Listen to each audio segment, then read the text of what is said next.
It's time for Rabbi Minkowicz's Weekly Torah Lesson, a place where life's most difficult questions are answered. Here with his spiritual perspective and insight, Rabbi Minkowicz. Welcome to this week's Torah lesson. This week's Torah portion is Parsha's AZINU.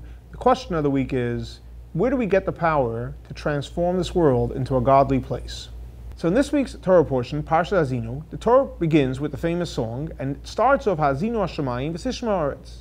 Listen, heaven, and hear the earth, which listen comes from a closeness, and hearing is from a little from afar. So the commentaries ask a question. It should say, Hazinu aretz v'sishma shamayim, because you listen closely to something which is close to us, which is the earth, and the heaven is further away from us.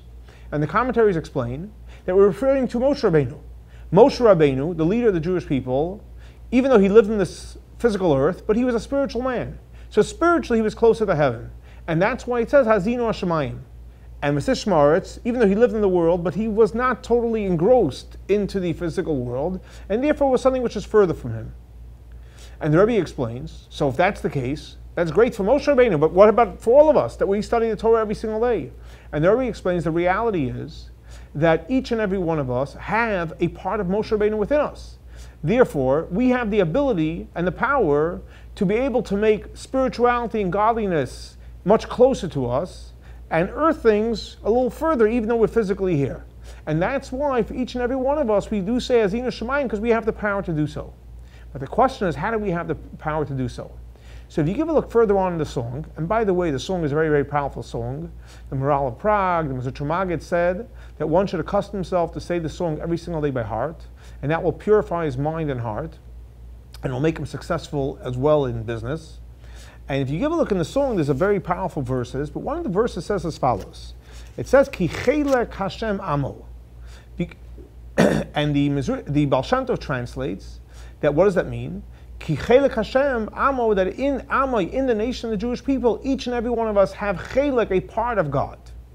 So in other words, because we each have a part of God within us, so therefore if we connect to that part of God that's within us, then we can easily make that the heaven, referring to spirituality and godliness, should be something which is very, very close to us.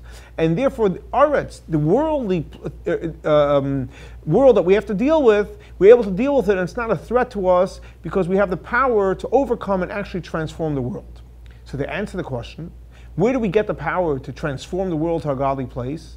By digging in to our essence, our internal part, which has within it chelek Hashem, a part of God.